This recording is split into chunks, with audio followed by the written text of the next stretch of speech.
Hello and welcome. I'm here at Bestival in the south of England in Dorset at Bestival. Joining me here today, I have two gentlemen that I grew up alongside and their music. They played a big part of the rave scene back in the end of the 80s and the early 90s. We're with Paul and Phil from Orbital. Welcome, guys.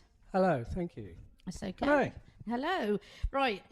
We were just asked, your siblings, and We are. you've had to work alongside each other. She said that we always Always got got on. on. No. But you've got to bear in mind, because we're brothers, that Yeah. stretches right back to year zero for me. Yeah.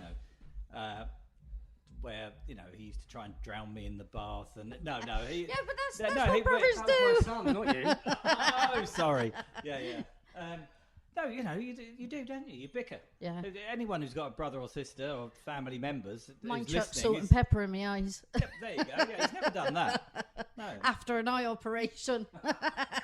Oh, So commiserations. Well, then we get on really well then. good In compared relation to to that. that.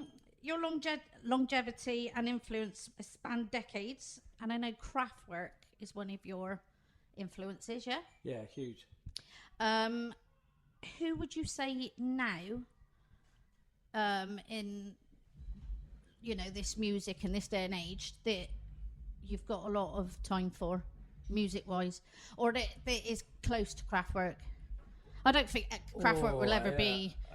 I don't know. I mean, I do a lot of DJing, so it's mostly record labels rather than artists. So, I mean, I like there's a really good record label called Dirty Bird, which are really good. They're American, I think they're Canadian actually. I'm not too sure, but they're really good. They have lots of raves where holiday, the camps, summer camps in America. They take over them when they finished and they Might have have a rave. have to do that one. No, they're really good, but it's people like that really. But I haven't really found anyone that's like Kraftwerk. No, it's a different thing, because Kraftwerk were pioneers, literally, of electronic, consumer electronic music. You'd had things like the Radiophonic Workshop and all the various studios that were experimenting with tape and electronic methods. Yeah. They kind of built the foundation, and then people started building synths, and Kraftwerk bought into those synths. So they were the first people, one of the first people to kind of really explore, okay, let's make pop music with these crazy machines. And they did, but to be fair, they were on the cusp, because they built their own electronic drums and things like that, which was unheard of back then. We were saying about siblings. It was my eldest brother when I was about 10 that said, you need to listen to this, and it was Kraftwerk, and that just blew my mind. So that would always be one of my favourite albums, like one of my favourite artists as well. It was our elder brother that introduced us, wasn't it? Because our older brother, who's 3 years older than Phil even, so he had Autobahn. And as a really little kid for me at the time, it was like a novelty record. It was fun, it was like a whole side about a motorway. It was crazy. Yeah. Now, that was the other thing I was going to ask. I know the name Orbital and why you called it. Was it true to do with the M25 by any chance? Yes and no. Yeah. Like, the name came up during a session round my mum's kitchen table. My mum wasn't there. Just me and a bunch of mates after the pub, and our mate Chris Daly was just writing down names of things, and he wrote down Orbital Madness. In reference to all the craziness that goes on around the M25 with the raves and that kind of thing. And I remember looking at it and thinking, madness. I might kind of madness in the name, because I loved madness. That's already taken. And, people think you're a covers band, but I thought Orbital, I quite like that. Yeah. It went from there, really. Right, now, you were known for wearing a T-shirt that said something about the poll tax. Do you still have that? Top of the pops, yeah. Because you weren't allowed to have anything political when it was a terrible time riot that went on that the government caused, actually, because I was there. And we had a very obscure...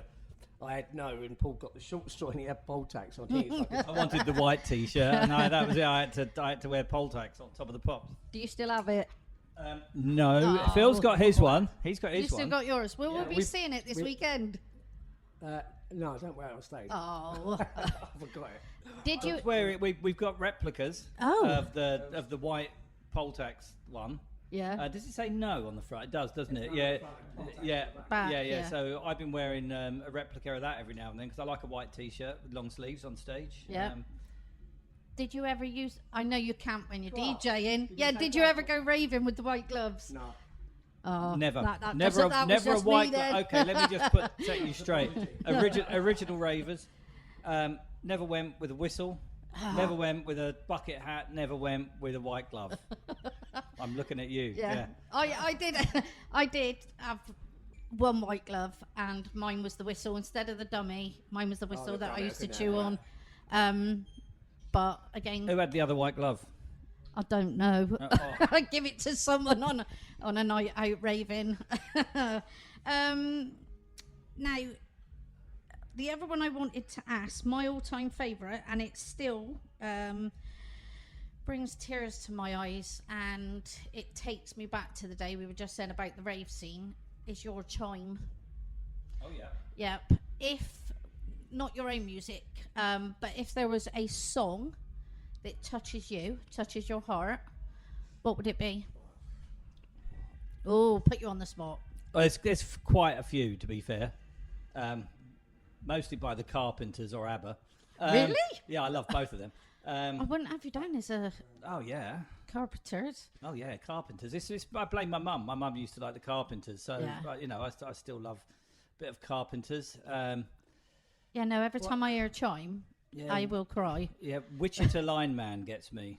Which one? Wichita Lineman. Yeah, I forget. Oh God, Glenn Campbell. I can't think of anything. Nothing at all.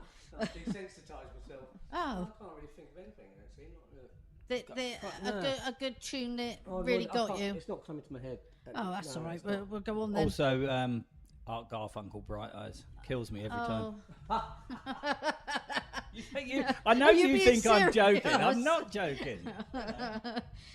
You have many festivals that you're doing this year, yeah? Do you know how many you've done so far? Or is that gone? I don't know. You don't count? I don't count. I don't count. The festivals count. Yeah, but I don't count. But you don't tick off how many. No, it's just like this is our job. Every weekend it's like, jump on the bus. Where are we going today? For my 50, if I had to, I put a challenge out there to do 50 raves in a year, and I only managed to do 52 last week, a couple of weeks back. Well done. So it killed me, and my feet are killing, and and I'm absolutely. But I did it. You did a collaboration with Mel C at Glastonbury, was it? Yeah. Yep. Is there anyone else you'd like to work with? Kate Bush.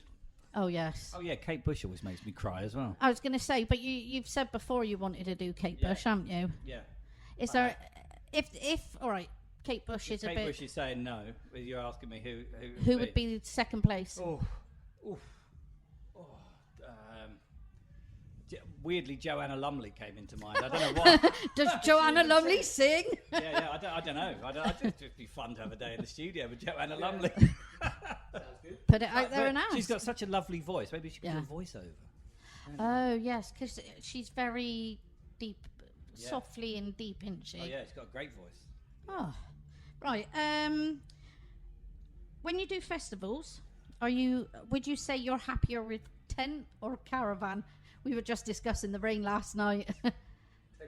Tent or caravan for where I'm staying or performing. Would you prefer? Prefer to stay in. Oh, I'd stay in a caravan. Caravans are exciting. Tent, sorry. For me, it's tour bus though. That's why I really prefer to stay. Which is a big caravan. It's a motorhome. Yeah, or a hotel somewhere else. No, someone brings no. No, I like staying. No. I like being in the eye of the storm. I like being right. Because these backstage areas are quite mad. Yeah. They're these funny little quiet spaces right in the middle of the festival, and they're great. Like a little village. It is a little village, and you bump into loads of people and it's great. Yeah. See, I said that the other day to my partner, I want a premiere in bed. Like, these camp beds are not doing my back any good. So, what's the most memorable or strangest gig you've done? It's got to be the flume. The water flume. The water flume on top of in the Black Forest in Germany. I would say, please explain. We had to carry all our stuff up to the top of the water flume, and on top of the water flume was a platform. And it started pouring with rain and thunderstorming, and I'm trying to drag Paul off. He's like an mental scientist. Carry on playing. And I saw like lightning hit a pylon just down, like just not that far away, about 200 yards away. And I thought he was going to die, but he didn't.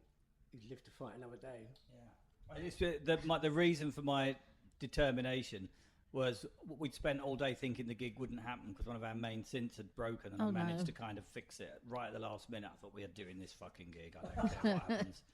Oh dear. And it was like big Frankenstein up there, with all the lightning coming, and I just kept saying, I remember him saying, "No, it's going to hit us." I said, "No, it's not. It's going to hit that pylon. It's much bigger." Just keep going. Yeah. Oh, good. We didn't know. We got down. I mean, to be fair, there was only about 6 or 7 people at the gig, because there was another part of the venue, which was a really lovely rotunda building that System 7 were playing in, and just the wag who was the promoter thought it'd be fun for us to play up there. And when it was soaking wet, we got to the other building, I'm just like, oh my God, why aren't we playing in it? There's loads of people in there. But obviously nobody came to see us because it was miles away from there and raining. Plus, there's a swimming pool right in front of us where people normally would stand. They didn't bring their trunks, did they? Were they in the swimming pool? Nobody was. The 6, it was there. Yeah. No, they weren't. No? They weren't in the swimming pool. No. So it was the strangest and the crappiest gig that we've ever done. But it's one that you'll always remember. We will always remember it. Oh, well, have a good gig you're on tonight, in Bollywood, is it? No, that's Big Fish, Little Fish. Thing there for DJing. We're at the circus tent. The big top. Yeah. And will you be wearing the glasses with the lights, never the torches? Without the glasses. Oh, good old. It's a practical thing, so we can see what we're actually in the dark. Yeah. Well, you're DJing, so. All right. Well, thank you very much, guys. Thank you, Phil. Thank you, Paul. And we will see you on stage later on, and I'll be there in tears if you do play Chime. Brilliant. Oh, yeah. Thank you very much. Just for you, I'm going to say we will play Chime.